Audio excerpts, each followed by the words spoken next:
The sky was clear that morning. People woke up to another ordinary day. The sun rose, birds chirped, and everything seemed normal. But then, in an instant, everything changed. It started with a ripple in the atmosphere. At first, no one noticed. It was so small, so subtle that it seemed like a glitch in the air. But soon, the air felt different. Something was wrong. People looked up in confusion as the weather began to shift, not from storms, but from an unnatural force. The temperature dropped, and a strange hum filled the air. Then it happened. A massive shadow appeared over the horizon, stretching across the sky like an enormous dark cloud. It moved slowly, covering the sun, blocking out the light. No one knew what it was at first. Was it a military ship? A satellite crashing down to Earth? The news stations went silent as they scrambled for answers. But the truth was far more terrifying. Hundreds of colossal alien ships descended from the stars, covering the sky in ways that no one had ever imagined.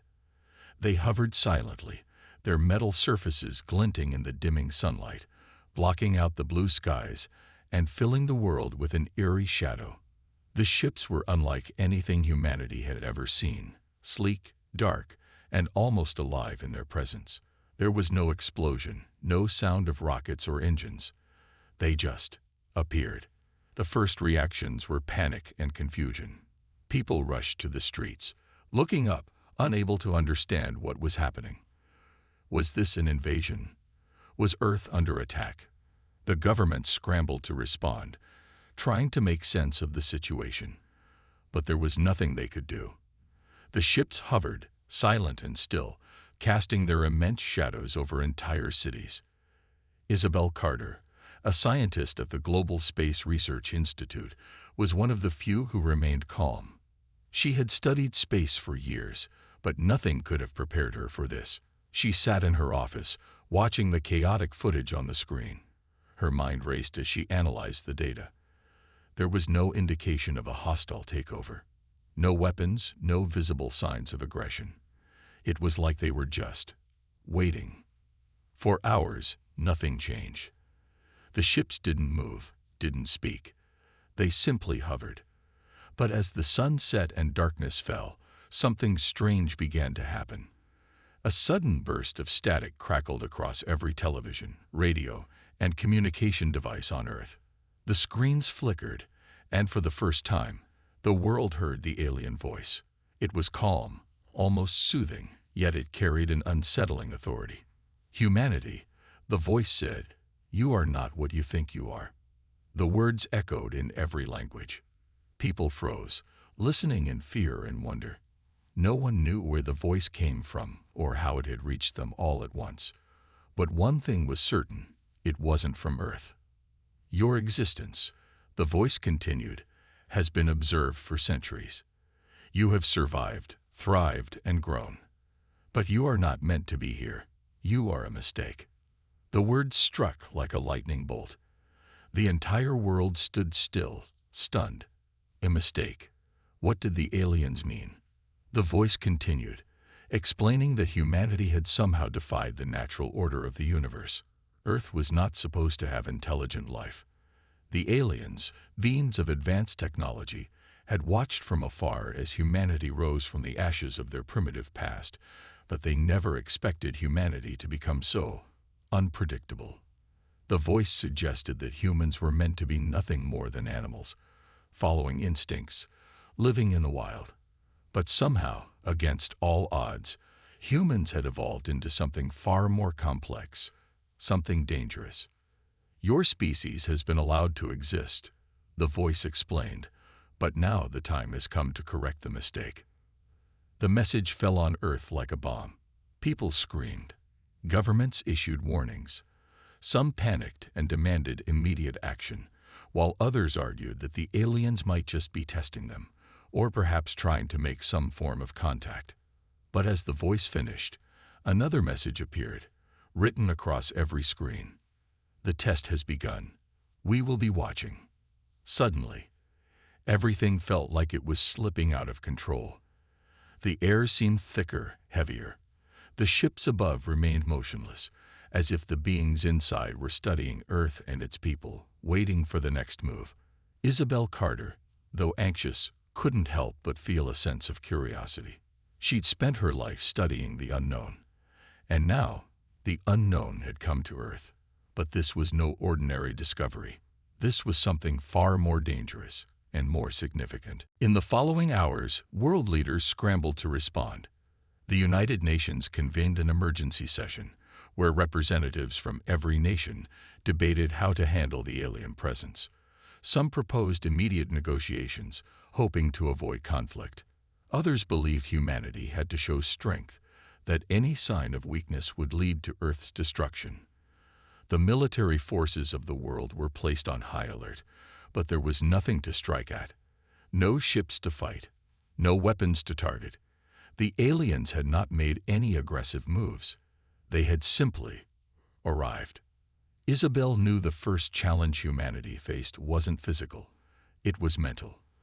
The message they received wasn't a declaration of war, it was an interrogation, a question of humanity's worth.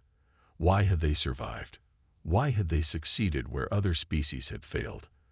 And why, now, were they a mistake in the eyes of these aliens? As Isabel thought about the implications, another strange thing occurred. The alien ships, which had been motionless for hours, began to change position. Slowly, they spread out across the world, covering every continent. They weren't threatening. They weren't attacking. But their mere presence was a reminder of humanity's vulnerability. In every city, people gathered to talk. The question on everyone's mind was the same. What now? What did this alien presence mean? Would humanity face destruction, or would they be given a chance to prove themselves? Would Earth become part of some intergalactic order, or would it be left behind, abandoned like so many other worlds before it? The night fell, and the world continued to wait. The only certainty now was that the aliens' arrival marked the beginning of a new era, one that humanity was not prepared for. Isabel sat at her desk, looking out at the city lights, her thoughts swirling. She didn't know what would come next, but she knew one thing for sure. The future of humanity was about to be decided by something far greater than anything humanity had ever faced. And the aliens were waiting, watching. The true test was about to begin. The world held its breath in the days following the alien arrival.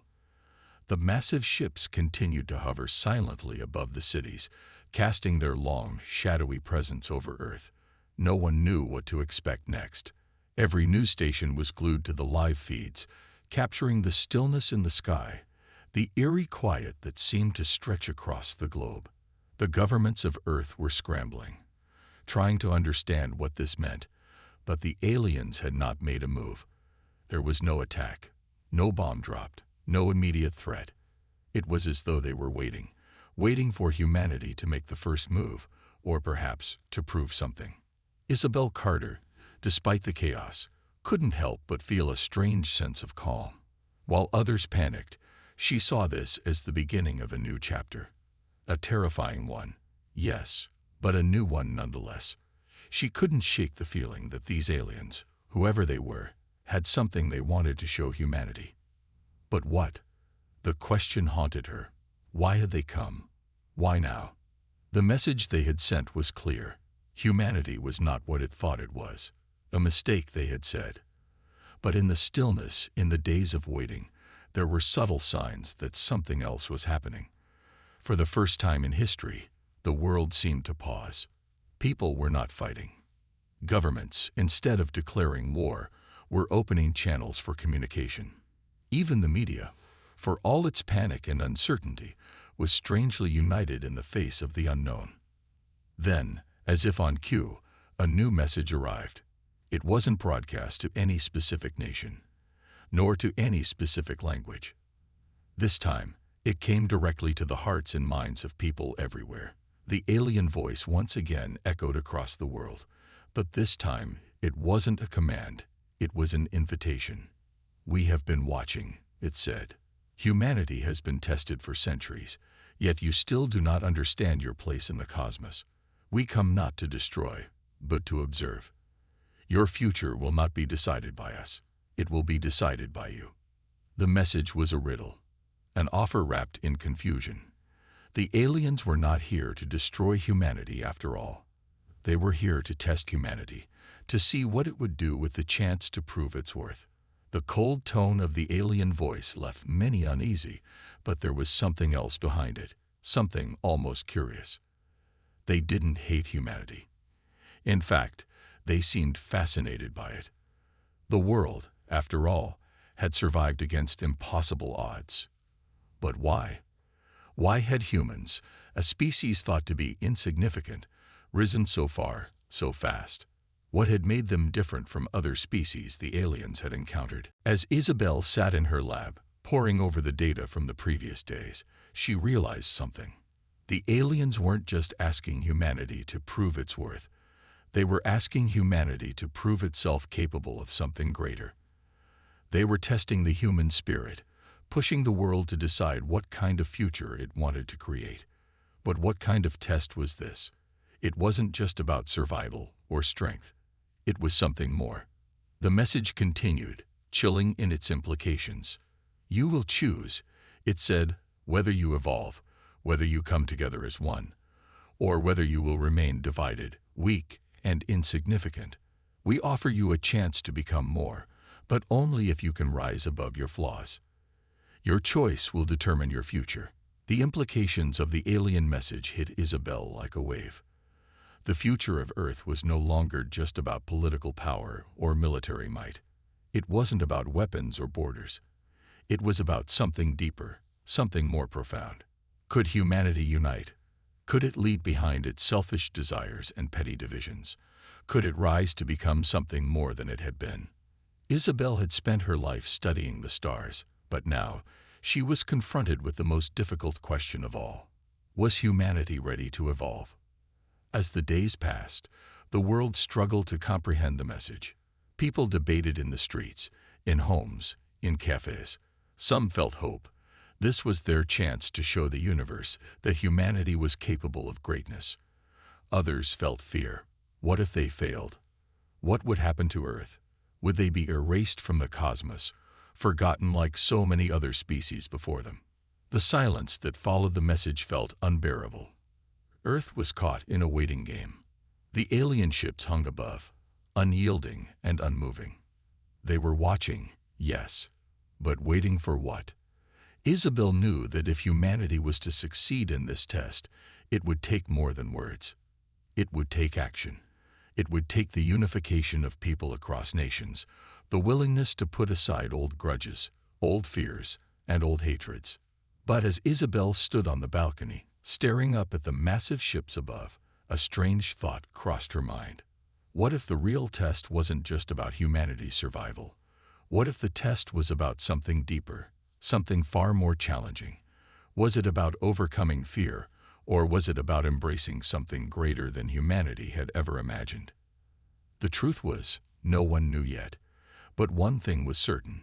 The aliens had come not as invaders, but as witnesses. They weren't here to destroy humanity. They were here to see if humanity could rise to meet the challenge. And that challenge had just begun. With every passing day, Isabel realized more and more that the fate of Earth wasn't in the hands of the aliens. It was in the hands of humanity. The future of the planet rested not on what the aliens would do, but on what humanity was willing to do next.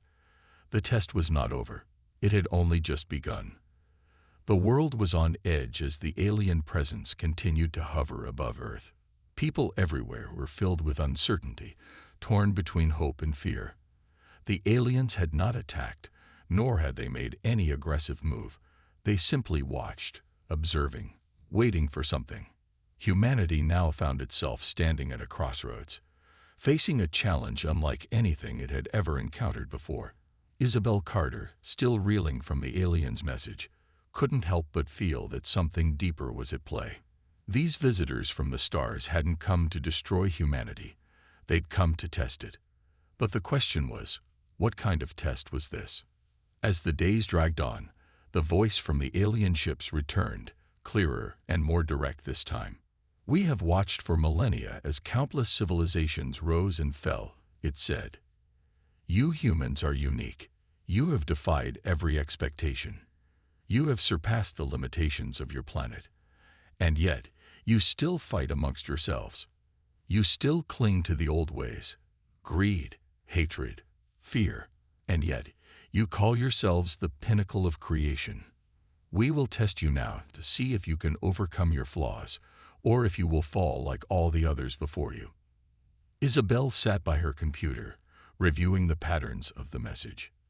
There were hidden codes embedded within the transmissions, something that hinted at the aliens' true motives. She wasn't sure what the test was, but she had a feeling it was something more profound than simply choosing whether to cooperate or fight. It was about evolution, both as a species and as individuals. Could humanity rise above its flaws and unite as one? Or would it crumble, divided by its differences? On the streets, fear began to spread like wildfire. Some people, believing that Earth had no chance of survival against such an advanced force, began calling for surrender. Why fight back? They asked. If they can travel across the stars, surely they are invincible. But others were filled with defiance. "We're not just going to lie down and let them take over," they declared. "We will fight to the end." Tensions rose, and the world seemed to teeter on the brink of collapse. But Isabel knew that the real battle wasn't going to be fought in the streets. It wasn't going to be won with weapons. No, the true test was much more subtle. It was about humanity's ability to unite in the face of fear. Could the world come together, putting aside the borders and divisions that had plagued it for centuries? Could humanity evolve into something greater? As the days passed, the alien ships seemed to become even more present in the sky. They moved in perfect synchronization, an unspoken unity that humanity could not help but admire. There was no obvious sign of aggression, but the sheer size and power of the ships made it clear that these were beings of unimaginable strength. If they wanted to destroy Earth, they could do so in an instant. But instead they waited. They observed. One morning, as Isabel was reviewing new data, the voice from the ships echoed once again.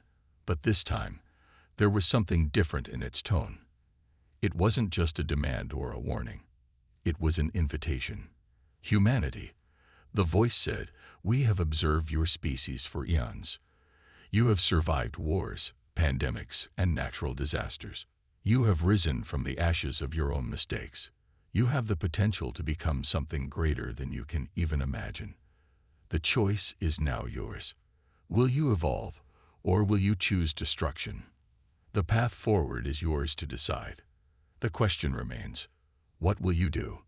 The message left the world in silence. What did it mean? What path would humanity choose? Would Earth rise to meet the challenge, or would it crumble under the weight of its own flaws? Isabel felt a shiver run down her spine. This wasn't just a choice between surrendering or fighting back. This was a choice about humanity's future, its very identity. The aliens weren't giving a clear answer. They were offering humanity a chance to prove itself. But what if humanity wasn't ready? What if, after all this time, they were too caught up in their own hatred and fear to come together? What if the test was more than they could pass? Isabel had always believed that humanity had the potential to do great things. But now, as the weight of the situation settled in, she wasn't so sure. The world was more divided than ever. Nations couldn't even agree on how to respond to the alien presence. Some pushed for diplomacy, while others pushed for military action. People were arguing in the streets, protesting in the name of freedom or survival, but no one seemed to be able to agree on the right course of action. Isabel couldn't ignore the feeling in her gut. The aliens were waiting to see how humanity would respond, and they weren't just observing the governments or the military. They were watching everyone. Ordinary people, just like Isabel, were part of the test. Could the world come together in a moment of crisis, or would it fall apart under pressure? The silence of the alien ships seemed deafening. The world waited. Humanity was now standing at the precipice, facing its greatest challenge. The aliens had come not with weapons or armies, but with a question. Can you rise above your flaws? And Isabel knew that the answer would determine everything. Would humanity's struggle for survival be enough to pull them together, or would their divisions lead to their downfall? As the alien ships remained poised in the sky, Isabel made a decision. She would be part of the answer. She would help the world understand that this wasn't just a test of survival, it was a test of what it meant to be human. What would humanity choose? It was time to find out. The days following the alien message were filled with a strange, unnerving quiet. The massive ships continued to hover over Earth's major cities, their sheer size blocking out the sun, casting long shadows over the planet. People were on edge, unsure of what to expect next. Fear and uncertainty gripped the hearts of many, while others struggled to hold on to hope. It was clear that humanity was at a crossroads, unsure whether to rise to the challenge or let fear dictate its future. Isabel Carter, who had once studied the stars with a sense of wonder, now found herself caught in a world-changing moment. The aliens had given humanity a choice, but what kind of choice was it? What exactly did they mean by evolving? And how could humanity prove itself worthy? The world's governments were in a state of panic, unable to agree on any unified response. Some world leaders pushed for diplomacy, advocating for communication with the aliens, hoping to understand more about their intentions. They believed that peace was possible, that the aliens had come to help humanity evolve, not destroy it. Others, however, argued that the aliens' message was a threat, an ultimatum. Their presence alone was enough to send entire nations into a frenzy. Military forces were mobilized, and weapons were tested, but there was nothing to fight. The aliens hadn't shown any sign of hostility, yet they remained an ever-present, looming force in the sky. The world's media was flooded with speculation. Some reporters wondered if humanity had simply been misjudged by the aliens, if they didn't understand the complexities of human nature. After all, humanity had survived wars, plagues, and countless natural disasters. How could the aliens call humans a mistake? Others believed that the aliens were simply using humanity as a subject of their experiments, a species to be tested for their own amusement. The tension in the air was thick, and every day, new theories surfaced about the aliens' true intentions. Amid all the chaos, Isabel found herself unable to shake the feeling that the answer wasn't to be found in political debates or military tactics. The test that the aliens were proposing was not about fighting or submission. It was about humanity's ability to look beyond its divisions, to rise above the fear and hatred that had held it back for so long. This was a test of unity. Could the people of Earth come together, not as separate nations or groups, but as one species, united in their determination to survive and thrive? One evening, as Isabel sat alone in her office, she received an encrypted message, a direct communication from the alien ships. The message was not broadcast to the world at large, but it was meant for her. She had no idea how they knew her name, but it didn't matter. The aliens had found a way to reach her directly. She hesitated before opening the message. She knew this wasn't just a random transmission. It was something significant. She clicked the Open button, and the message appeared on her screen. Isabel Carter, we have been observing your species for centuries. Your potential is unlike anything we have encountered before, but your history is one of conflict, fear, and division. We offer you a chance to prove yourselves, to rise above your flaws and become something greater. But you must first understand this. Evolution is not just a biological process. It is a moral one. The true strength of your species lies not in your technology, your armies, or your leaders. It lies in your ability to choose compassion over fear, unity over division, and hope over despair. Show us that you are worthy of the future we offer, and we will help you take the next step in your evolution. The message left Isabel stunned. She had always believed that humanity had the potential for greatness, but she had never considered the depth of the challenge. This was no simple test. The aliens weren't just offering advanced technology or power. They were offering humanity a chance to evolve morally, to transcend the limitations of their past mistakes. The real question, as the aliens had said, was whether humans could rise above their flaws. The message seemed to echo in her mind as she thought about the state of the world. It was clear that humanity was deeply divided. Nations were at odds, political systems were failing, and people were more focused on their differences than their shared future.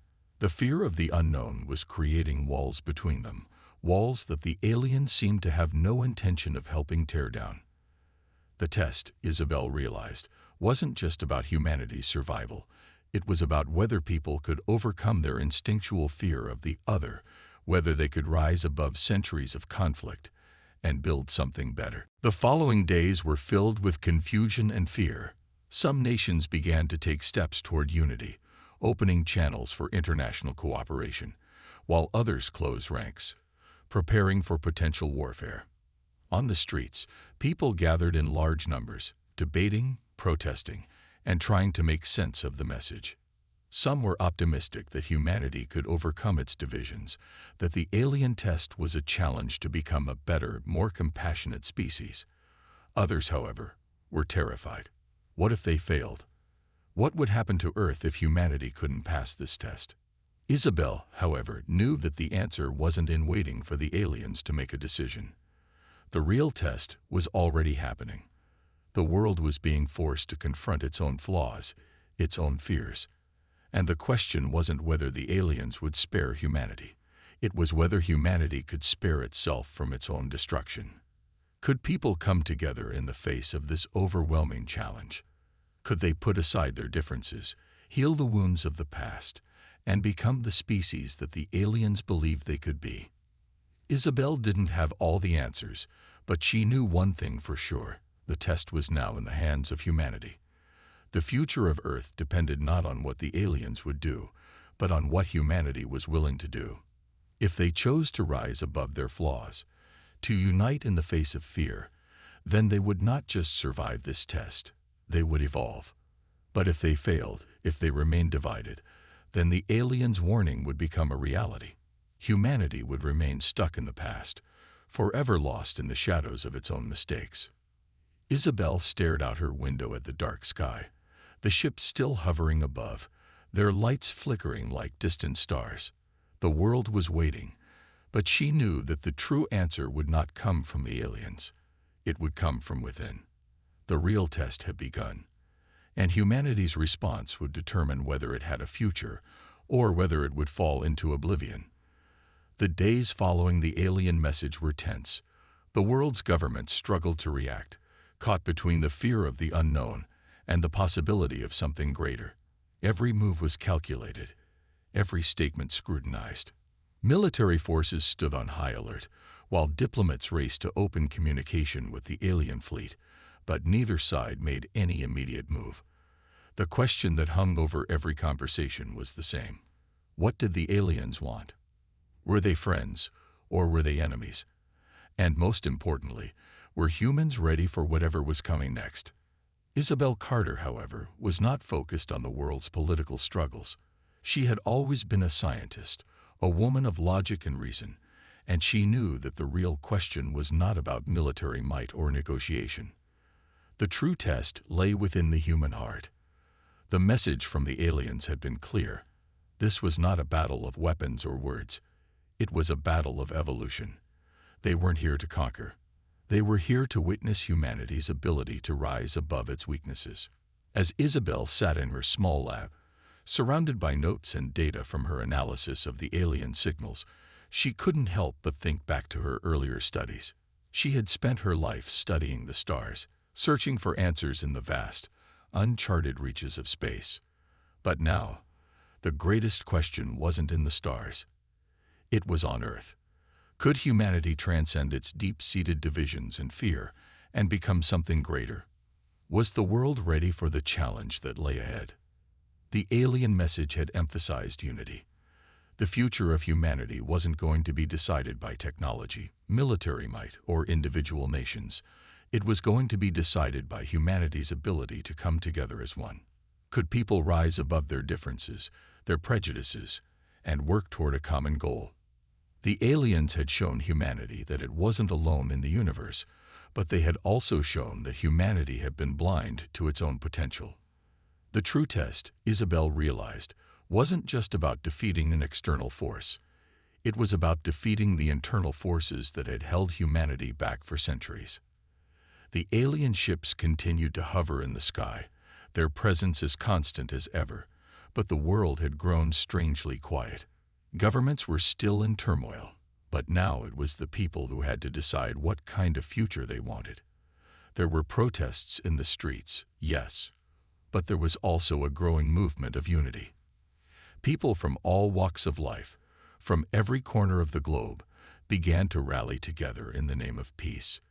The fear that had once gripped the world was slowly being replaced by something else. Hope. The hope that humanity could prove its worth to the stars, that they could rise to the challenge the aliens had presented. Yet, not everyone was convinced. Some saw the alien presence as an immediate threat, and the fear of the unknown began to tear at the fragile sense of unity it was beginning to form. It wasn't just fear of invasion, it was fear of the test itself. What if humanity failed? What if the aliens were right, and humans were simply too broken to rise above their flaws? What if the past mistakes of the species, the wars, the corruption, the greed, were just too much to overcome? In the heart of the world's largest cities, the fear was palpable. People debated in the streets, in cafes and homes, trying to make sense of what the aliens had said. Some feared that the test was rigged, that the aliens would only accept a perfect, unified humanity, and such a thing did not exist. Others clung to the hope that they could unite, that humanity could pull together in a moment of crisis and prove that it was worthy of a future among the stars. The world was at a tipping point, and the weight of that uncertainty hung heavy in the air. But Isabel, ever the optimist, couldn't give in to the fear. She knew that humanity had always been at its best when faced with impossible odds. The true strength of the species wasn't in its ability to destroy. It was in its ability to adapt, to learn, to grow. She had seen humanity overcome enormous obstacles before, and she believed it could do so again. The real question wasn't whether humanity was ready for the aliens. It was whether humanity was ready to face itself. Isabel spent hours, days even, poring over the data, analyzing the messages, trying to find a clue as to what the aliens wanted. But every analysis led her to the same conclusion. The test was not about intelligence, strength, or technology. It was about moral evolution. It was about overcoming fear, hatred, and greed. It was about choosing compassion over conflict, unity over division. The aliens had come not to punish humanity, but to offer it a choice: evolve, or remain in the shadows of its own history. In the quiet of her lab, Isabel had an epiphany. The aliens weren't watching to see if humanity could survive their test. They were watching to see if humanity could truly change. And the most difficult part of the test wasn't proving strength, it was proving growth. Could humans prove that they had learned from their past mistakes? Could they show the aliens that they were capable of something greater? In the days that followed, something began to shift. World leaders started to speak less of war and more of collaboration. Peace treaties were discussed in earnest, and nations that had long been enemies began to lay down their weapons, choosing diplomacy over destruction. Social movements, once fractured and isolated, began to find common ground. People started to see that the real challenge was not just about survival, it was about evolution. And evolution wasn't just about science or biology. It was about heart and soul. As Isabel stood in front of a window one evening, staring out at the alien ships still hovering in the sky, she could feel the shift in the air. The world was changing, whether it was ready or not. The test wasn't over yet, and it wouldn't be over until humanity had made its choice. Would they rise above the mistakes of the past, or would they fall, divided and broken? That was the question the aliens had posed, and the answer lay in the hands of every person on Earth. Isabel knew that humanity was facing its greatest trial, but she also knew that the human spirit had always had the power to rise, even when the odds seemed insurmountable. The aliens had offered humanity a chance to prove itself, not just as a species, but as a collective consciousness. The real test wasn't about surviving the presence of an alien race. It was about transcending humanity's own limitations and choosing to evolve. And in that moment, Isabel knew that the choice wasn't just about proving anything to the aliens. It was about proving to humanity itself that it was ready for something greater, ready to evolve, ready to become something worthy of the future that awaited them. The days continued to pass, and the quiet tension in the air only deepened. While some nations began to unite, others continued to resist, uncertain of how to move forward. But across the globe, something remarkable was beginning to happen. A shift in the hearts of people. The fear that had gripped humanity in the wake of the alien arrival was slowly being replaced by a new sense of purpose. The more the world watched the alien ships above them, the more they realized this wasn't just a test of survival, it was a test of humanity's very essence. Could humanity evolve? Could they come together and show the universe that they were capable of change? Or were they doomed to repeat the mistakes of their past? Isabel Carter watched this transformation with both awe and concern. She knew that humanity was on the brink of something monumental. There was a collective understanding forming across nations. This was not a battle to be fought with weapons or politics. The alien message had made that clear. It was a test of unity, of evolution, not just of the body, but of the mind and spirit. Could humanity transcend its own history of war, hatred, and fear? Could it prove to the aliens that it was worthy of a future among the stars? The streets of the world's cities began to fill with people rallying for peace, for change, for a united humanity. There were still pockets of dissent, still voices that insisted that humanity's only hope was to fight back, but they were growing fewer. The world's population, for the first time in history, seemed to be leaning toward one common goal. It was no longer about survival. It was about proving to the universe that humanity could evolve beyond its old ways, beyond its flaws. The leaders of the world had begun to act with increasing cooperation. There were no longer endless debates over borders or differences. Nations that had been at war for decades were now sitting at the same table, making plans for a united future. At the United Nations, world leaders announced that they were working together to create a single, unified response to the aliens. Peace talks had begun, and although some were still skeptical, the tides were slowly changing. The very fabric of humanity seemed to be shifting. Isabel was not sure if humanity was ready, but she knew one thing for sure. The real battle had already begun. It wasn't about military might or technological advancements. It was about moral strength. The real test was how humanity would choose to evolve, how it would respond to the greatest challenge it had ever faced. But even as the world seemed to inch toward unity, doubts began to creep into Isabel's mind. Were humans truly ready for such an evolution? Could they really shed the old habits of fear and hatred that had plagued them for so long?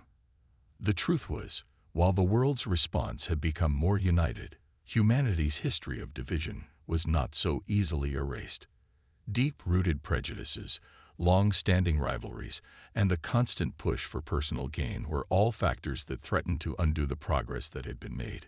Isabel feared that in their desperation to prove themselves worthy of the future the aliens had promised, humanity might try too hard. Might they mistake peace for compliance? Would they change too much, too quickly, in their desire to be accepted? Could they truly be the species that the aliens had hoped they could become? Isabel's fear was real. The weight of the aliens' challenge was enormous. It wasn't simply about defeating an external threat. It was about overcoming the inner flaws that had held humanity back for centuries. The aliens were not looking for perfection, but for evolution, a demonstration of growth, of change. And while the world's leaders had begun to communicate and cooperate, the question remained, was the entire species ready for such a shift? One evening, Isabel was contacted once again by the alien fleet. The message, once again, came directly to her. The tone of the transmission was different this time. It was no longer just a question. It was a statement. The aliens had been observing the changes taking place on Earth, and they seemed pleased. But they had one final message, one final challenge for humanity. Isabel Carter, the voice said, calm yet filled with weight, you and your kind have shown potential. We have watched as humanity has begun to unite, as fear and suspicion have started to give way to hope. But the true test is not what has happened so far. The true test is what comes next. Humanity must decide. Will you continue on this path, or will you falter when the pressure is greatest? We will watch your next steps with great interest. The future of your species is yours to choose. Choose wisely. The message lingered in Isabel's mind for hours.